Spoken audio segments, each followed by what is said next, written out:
Welcome to கோபை holidays. நம்ம இப்போ எங்கே வந்திருக்கோம் அப்படின்னா அக்வாடா ஜெயில் மியூசியம் கோவாக்கு தான் வந்திருக்கோம். நம்ம இந்தியர்களோட வரலாறு எல்லாமே வந்து ஜெயிலேருந்து தான் ஆரம்பிக்குது. இந்த கோவா வந்து ஏன் ரொம்ப ஸ்பெஷல் அப்படின்னா, இந்தியா வந்து சுதந்திரம் வாங்கிச்சு பிரிட்டிஷ் கிட்டேருந்து. பட் இந்த கோவா வந்து போர்த்துகீஸ் கிட்டேருந்து வாங்கியிருக்கு. 1961 வருஷம் தான் இந்த கோவாவுக்கு சுதந்திரம் கொடுத்துருக்காங்க. இந்தியாவுக்கே 1947 கிடச்சிருச்சு. 57 கிட்டத்தட்ட ஒரு 15 வருஷம் கழிச்சு தான் கோவாவுக்கு வந்து சுதந்திரம் கிடச்சிருக்கு. அவ்வளோ பழமையான ஒரு சுதந்திர போராட்டங்கள் நிறைந்த ஒரு இடம் தான் இந்த கோவா. அப்படிப்பட்ட சுதந்திர போராட்டம் நடந்ததுனால நிறைய பேர் சுதந்திர போராடினவங்கள இந்த ஜெயிலில் தான் வச்சுருந்துருக்காங்க. அவங்கள பற்றி தான் நம்ம நிறைய தெரிஞ்சுக்க போகிறோம். வாங்க நம்ம அதை பற்றி பார்ப்போம்.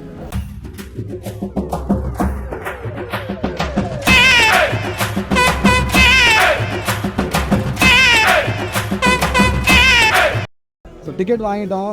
இந்த ஜெயில் மியூசியம்ங்கிறது பர் ஹெட்டுக்கு 300 சார்ஜ் பண்ணுறாங்க. ஓகேவா? இதை வந்து கையில் கட்டிட்டு நம்ம உள்ள போய் சுற்றி பார்த்துட்டு வரலாம்.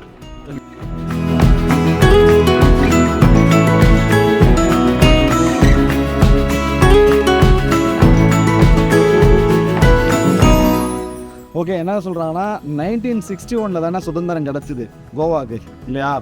ஸோ அந்த சுதந்திரம் கிடைக்கிறதுக்காக அப்போ இந்தியன் ஆர்மி வந்து ஒரு ஆப்ரேஷன் பண்ணாங்க இந்த போர்த்துகீஸை ரிமூவ் பண்ணுறதுக்கு. அந்த ஆப்ரேஷன் பேர் ஆப்ரேஷன் விஜய். 1961 அதை பண்ணி இந்த மொத்த கோவாவை மீட்ட பிறகு இது வந்து ஜெயிலாக இருந்தது. இந்த ஜெயிலில் இருந்த நம்ம நாட்டு ஃப்ரீடம் ஃபைட்டர்ஸ் எல்லாத்தையுமே ரிலீஸ் பண்ணாங்க. அவங்க நினைவாக தான் இந்த மியூசியமாக இப்போ பின்னாலெலாம் மாற்றிருக்காங்க. 2015 அப்புறம் இது ஆப்ரேட்டிங் இல்லை. இந்த இடம் என்னன்னு பார்த்தீங்கன்னா அக்வாடா ஃபோர்ட். இந்த இடத்துல வந்து தண்ணியை வந்து ஸ்டோர் பண்ணி வைக்கிறதுக்காக, சுத்தமான குடிநீரை வந்து ஸ்டோர் பண்ணி வைக்கிறதுக்காக ஒரு ஃபோர்ட் கட்டியிருக்காங்க. அதில் ஒரு பார்ட்டு தான் இந்த ஜெயில். ஓகேவா? நிறைய ஃப்ரீடம் ஃபைட்டர்ஸை பயங்கர ப்ரூட்டலாக வந்து அந்த காலத்தில் வந்து இது இப்போ கொடுமைப்பட்டிருக்காங்க. ஸோ அந்த மாதிரி இருந்து தான் நம்மளுக்கு சுதந்திரம் கிடைச்சிருக்கு. இன்றைக்கி நம்ம இவ்வளோ ஜாலியாக வரோம், வீடியோ எடுக்கிறோம், சுற்றிக்கிட்டு இருக்கோம். கோர்ட்டில் இருந்துப்பா இதெல்லாம் வந்து நம்மளுக்கு ஏதோ ஈஸியாக இருக்க மாதிரி இருக்கும். பட் அந்த காலத்தில் வந்து அவ்வளோ ஈஸி கிடையாது. இங்கே பார்த்தீங்கன்னா தெரியும், இந்த பீரங்கிலாம் அப்படி அந்த காலத்தில் இருந்தது. ஸோ இது வந்து இந்த ஃபோர்ட் எது கட்டிருக்காங்கன்னா, எதிரிகள் யாரும் வந்து தாக்கிடக்கூடாது கோவாவை. இங்கே வந்து ஃபோர்ட்டு கட்டியிருக்காங்க போர்த்துகீசர்கள். அப்போ வந்து எதிரிகள் யாரும் வரக்கூடாதுன்றதுக்காக இந்த மாதிரி அந்த செட்டப்பில் வச்சுருந்துருக்காங்க ஃபோர்ட்டை.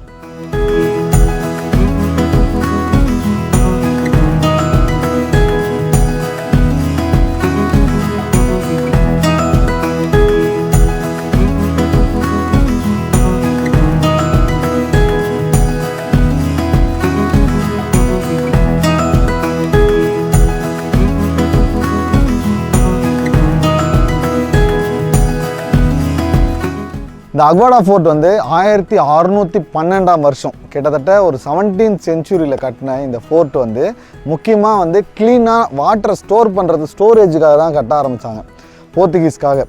ஸோ அதுக்கப்புறம் அதில் ஒரு போர்ஷனாக பிரித்து இது ஜெயிலாக மாற்றினாங்க. நீங்கள் எங்கே பார்த்தாலுமே இது ஒரு ஜெயிலா அப்படின்ற மாதிரி இருக்கும். ஏன்னா அவ்வளோ அழகாக இருக்குது. இது போர்த்துகீசிய டிசைன் இருக்க ஒரு இடம். இது வந்து நார்த் கோவாவில் இருக்குது. இந்த ஃபோர்ட்டுக்கு பக்கத்துலேயே பார்த்தீங்கன்னா கோகோ பீச்சு. இதில் வந்து நிறைய டால்ஃபின்ஸ் வாட்ச்லாம் பார்க்கலாம். நிறைய போட்டிங் போகுது. போட்டிங்க்கு வந்து நாங்கள் வரும்போது 300 கொடுத்தோம். ஸோ இப்போ என்ன ரேட்டுன்னு தெரில, நாங்கள் அங்கே போகல இன்னும். ஸோ அதை கொடுத்துட்டு மக்களை வந்து ஒரு 2 கிலோமீட்டர்ஸ் கூப்பிட்டு வந்து டால்ஃபினை சுற்ற விட்டு அதை காட்டுவாங்க. ஸோ டால்ஃபின்ஸ் வந்து நம்ம போட்டுக்கு பக்கத்துலேயே வரும். ஸோ அந்த எக்ஸ்பீரியன்ஸ் கிடைக்கணுன்னா இந்த இடத்துக்கு வரலாம். இங்கே வந்து நிறைய க்ரூஸ் இருக்குது. நைட்டு ஒரு கோவானாவே ஒரு நைட் பிளேஸ் இல்லையா, நைட் பார்ட்டி பிளேஸ் இல்லையா. ஸோ அதனால் நைட்டில் வந்தீங்கன்னா வேறு லெவல் எக்ஸ்பீரியன்ஸ் கிடைக்கும் உங்களுக்கு. ஸோ இங்கே வந்து கசினோஸ் இருக்குது. ஸோ இதிலலாம் வந்து எக்ஸ்பீரியன்ஸ் பண்ணணும், என்ஜாய் பண்ணணும்னு நினச்சிங்கன்னா ஒரு நார்த் கோவா ஒரு சூப்பரான பிளேஸாக இருக்கும் உங்களுக்கு. இதில் வந்து சீசனே கிடையாதுங்க. கோவாவை பொறுத்த வரைக்கும் சீசனே கிடையாது. ஏன்னா 365 டேஸும் வந்து இங்கே டூரிஸ்ட் வருவாங்க, நிறைய ஃபாரினர்ஸ் வருவாங்க. ஏன்னா ஃபாரினர்ஸ் ஃப்ரெண்ட்லி ஒரு ஏரியானா அது கோவான்னு சொல்லலாம். ஏன்னா வேர்ல்டில் இருக்க எல்லா கண்ட்ரிலேருந்துமே இங்கே கோவாவில் வந்து ஸ்டே பண்ணுறதுக்கு, அவங்க வந்து இப்போ ஒர்க் ஃப்ரம் ஹோம் கல்ச்சர்லாம் நம்ம இந்தியாவுக்கு புதுசாக இருக்கலாம். ஃபாரினர்ஸ் வந்து முன்னாடியிலேருந்து அதை யூஸ் பண்ணுறாங்க. ஸோ அவங்க என்ன பண்ணுறாங்கன்னா இங்கே ஒரு 6 மந்த்தோ 1 இயரோ ஸ்டே பண்ணி ஒர்க் பண்ணுவாங்க. ஸோ அவங்களுக்கு வந்து பீச்சில் இருக்கிறது பிடிக்கும். இங்கே பார்த்தீங்கன்னா பீச்சில் வெறும் போட்டிங் மட்டும்தானா, அது கிடையாது. பேரா செயிலிங், ஸ்கை டைவிங், இந்த மாதிரி இன்னும் நிறைய ஆக்டிவிட்டீஸ் இருக்குது. ஸோ நம்ம ஊர் ஈசிஆரில் கூட பார்த்தீங்கன்னா வந்து முதலியார் குப்பம் வீடியோலாம் பார்த்துருப்பீங்க. பார்க்கலன்னா அந்த வீடியோட டிஸ்கிரிப்ஷனில் லிங்க்கில் தரோம் பாருங்கள். ஸோ அந்த மாதிரியான ஐட்டம்லாம் இங்கே பாகா பீச்சில் இருக்குது. ஸோ வந்தீங்கன்னா நார்த் கோவாவில் ஏகப்பட்ட இடம் இருக்குது எக்ஸ்ப்ளோர் பண்ணுறதுக்கு. முக்கியமாக வந்து நார்த் கோவா வந்து ஒரு பார்ட்டி ஃப்ரெண்ட்லி ஏரியா. அதாவது முக்கியமாக பசங்களாம் வந்து என்ஜாய் பண்ணலாம். ஒரு ஃபேமிலி ஃப்ரெண்ட்லினா கொஞ்சம் அது கம்மி தான். ஒரு என்ஜாய் பண்ணுறதுக்கு அந்த வைப்புக்கு நார்த் கோவா தான் ஒரு சூப்பரான ஏரியா. ஸோ அதனால் நாங்கள் சவுத் கோவாவில் ஸ்டே பண்ணியிருந்தாலும் நார்த் கோவா வரைக்கும் ட்ராவல் பண்ணி வந்திருக்கோம். கிட்டத்தட்ட 60 கிலோமீட்டர் ட்ராவல் பண்ணி வந்திருக்கோம் இங்கே. ஓகேவா? ஸோ உள்ளே போய் பார்க்கலாம் என்ன இருக்குன்ட்டு.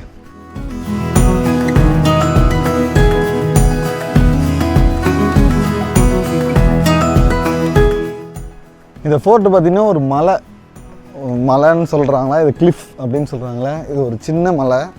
அதனால் வந்து இந்த மலையை ஒட்டி தான் இந்த கடலை ஒட்டி இந்த ஃபோர்ட். இந்த கோவா டையூ டாமன் அப்படின்ற இடத்துல இவ்வளோ ஃப்ரீடம் ஃபைட்டர்ஸ் இவங்க எல்லாரையும் வந்து ஜெயிலில் போட்டிருக்காங்க. அந்த காலத்தில் நூற்றுக்கணக்கான ஆட்களை வந்து போட்டிருக்காங்க. ஸோ இது நமக்கு கொஞ்சம் அந்நியமாக இருக்கும். ஏன்னா நம்ம அவ்வளோ பேரையும் வந்து தெரிஞ்சிருக்காது, அதனால் விட்டுருவோம். பட் அவ்வளோ பேரும் வந்து இந்த ஜெயிலில் இருந்திருக்காங்க.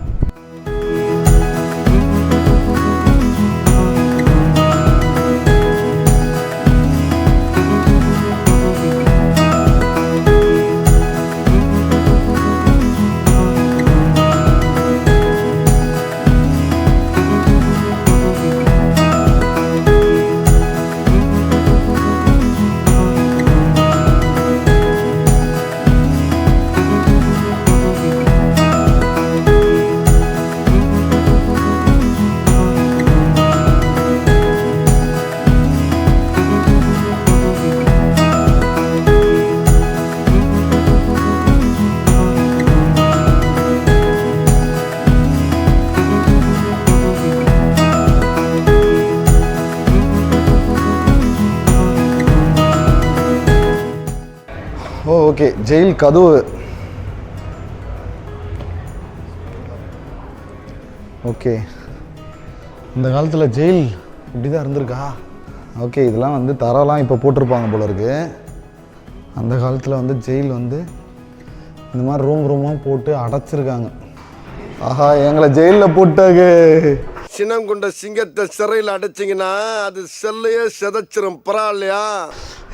ஜாமீனோட வருவான்டா. இந்த வந்துட்டானுங்கல்ல, என் செல்ல வந்துட்டானுங்கல்ல. வாங்கடா வாங்கடா வாங்கடா வாங்கடா வாங்கடா. ஜாமீன் வாங்கிட்டீங்களா? யார் அவன் சேவிங் பண்ண குரங்கு மாதிரி உட்காந்துருங்க.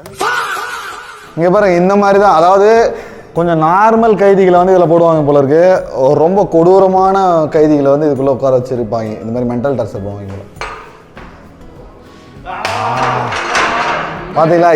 இவன் ஜெயிலுக்குள்ளே இருக்க வேண்டிய ஆள் தான். ஜெயிலுக்குள்ளே இருக்க வேண்டிய ஆள் தான். ஓகே, இங்கே பார்த்தீங்கன்னா ஒரு கிட்டத்தட்ட ஒரு சர்ச்சு, மேரி மாதா சர்ச்சு மாதிரி இருக்குது. இங்கே பாருங்கள், சர்ச்சு மாதிரி இருக்குது.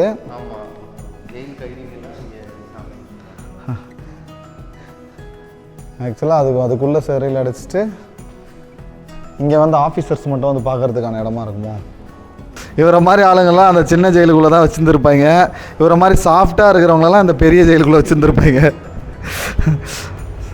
ஸோ நிறைய ஃப்ரீடம் ஃபைட்டர்ஸ் வந்து இங்கே இருந்த ஒரு இடம் அது. இங்கே பார்த்தீங்கன்னா இது வந்து ஒரு டேபிள் போட்டு வச்சுருக்காங்க. டேபிள்லாம் இவங்களே போட்டாங்களான்னு தெரில. ஸோ இது கொஞ்சம் வந்து ரெடி பண்ணியிருக்காங்க. ஸோ 1928 என்ன நடந்திருக்கு, ஃபாதர் ஆஃப் கோன் நேஷ்னலிசம் யார், அவர் குன்ஹா யார் அப்படின்னு ஒவ்வொன்றா இந்த மாதிரி கேம் மாதிரி வச்சதுனால குழந்தைங்களை இங்கே கூப்பிட்டு வந்தால் ஸோ அடுத்து வந்து ப்ரெஸ் பண்ணால் எங்கே போய் நிற்கிது.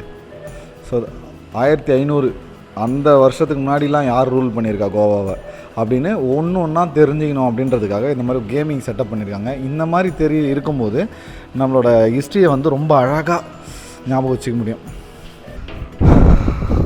இங்கே பாருங்கள், இவரெலாம் ஜெயிலில் போட வேண்டிய ரொம்ப அட்ராசிட்டி பண்ணிக்கிட்டு இருந்தார் பஸ்ஸில் எங்கள் கூட.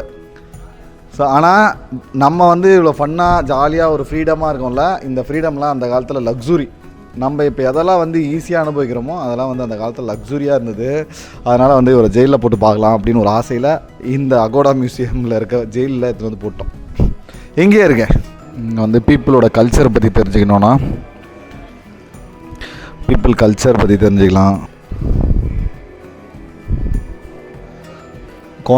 குழந்தைங்களை அட்ராக்ட் பண்ணுற மாதிரி அவங்களுக்கு ஹிஸ்ட்ரியை சொல்லித்தர மாதிரி இந்த மியூசியம் இவ்வளோ அழகாக இருக்குது. ஆர்ட் கார்னர்,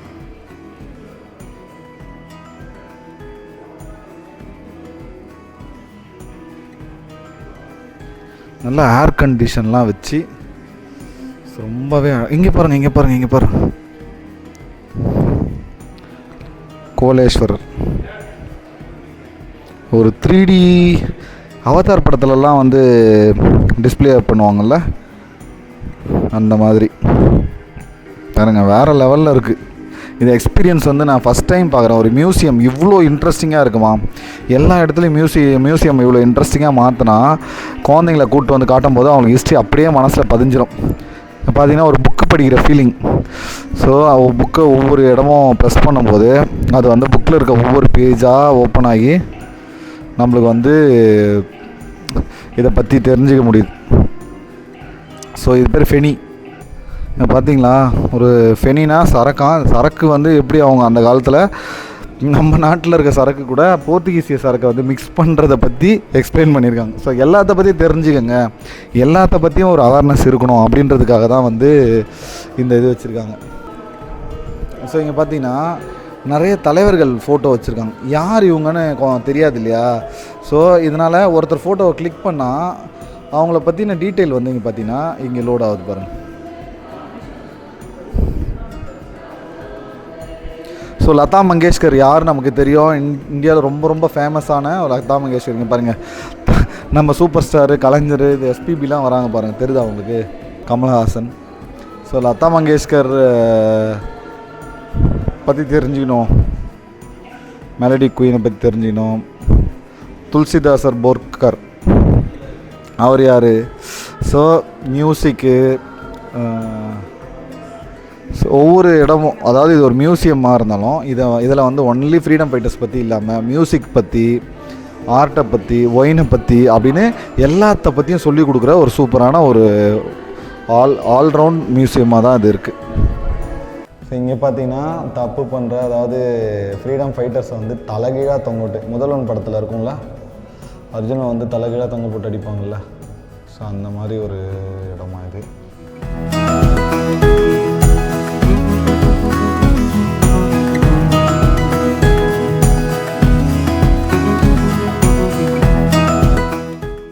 ஓவராலாக இந்த அகோடா ஃபோர்ட் ஜெயில் மியூசியம் வந்து, இந்த மியூசியமில் நீங்கள் எல்லாத்த பற்றி தெரிஞ்சுக்கலாம். இந்த இடத்துக்கு வந்து குறிப்பாக நீங்கள் யாரை கூப்பிட்டு வரணும்னா, அவங்க கூட குழந்தைங்க இருந்தாங்கன்னா அவங்கள கூப்பிட்டு வரணும். நார்மலாக கோவாவில் வந்து ஃபேமிலிக்கான என்ன பிளேஸ் இருக்குது அப்படின்னு நீங்கள் யோசிச்சிங்கன்னா இந்த மியூசியம் ஒரு ரைட் சாய்ஸ். ஏன் அப்படி சொல்கிறேன்னா, இந்த மியூசியமில் எல்லா தலைவர்களை பற்றி தெரிஞ்சுக்கலாம், மியூசிக்கை பற்றி தெரிஞ்சுக்கலாம், ஒயின் எப்படி செய்கிறாங்க, அப்படி அந்த காலத்தில் எப்படி செஞ்சாங்க, ஹிஸ்டாரிக்கல் ஃபேக்ட்ஸை பற்றி ரொம்ப இன்ட்ரெஸ்டிங்காக தெரிஞ்சுக்கிறதுக்கு நிறைய எக்யூப்மெண்ட்ஸ் வச்சுருக்காங்க.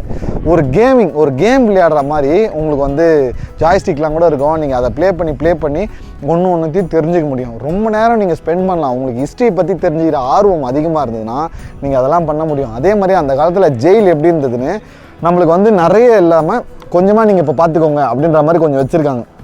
அந்த காலத்து தலைவர்கள் நூற்றுக்கணக்கான பேர் வந்து இந்த ஜெயிலில் தான் இருந்திருக்காங்க. 1961 ஆப்ரேஷன் விஜய் அப்படின்னு சொல்லி ஒரு பெரிய ஒரு ஆப்ரேஷன் பண்ணி தான் இதை மீட்டிருக்காங்க 1961 கோவாவை, ஓகேவா, போர்த்துகீஸ் கிட்டேருந்து. ஸோ அப்பேற்பட்ட ஒரு இடம் ரொம்ப சூப்பராக இருக்குது. மஸ்ட் விசிட் பிளேஸ் இன் கோவா அப்படின்னு நான் சொல்லுவேன். நீங்கள் நெக்ஸ்ட் டைம் கோவா வரீங்கன்னா இந்த இடத்த மிஸ் பண்ணிடாதீங்க. குறிப்பாக குழந்தைகளை கூப்பிட்டு வரீங்கன்னா கண்டிப்பாக இந்த இடத்த கூப்பிட்டு வாங்க, ஓகேவா. இந்த வீடியோ பிடிச்சிருந்தா ஒரு லைக் பண்ணுங்கள், நல்லதாக கமெண்ட் பண்ணுங்கள், உங்கள் ஃப்ரெண்ட்ஸ் அண்ட் ஃபேமிலிக்கு இந்த வீடியோ ஷேர் பண்ணுங்கள். நம்ம சேனலை சப்ஸ்கிரைப் பண்ணி எங்கள் எல்லாரையும் சர்ப்ரைஸ் பண்ணுங்கள். Thanks from Gopi holidays.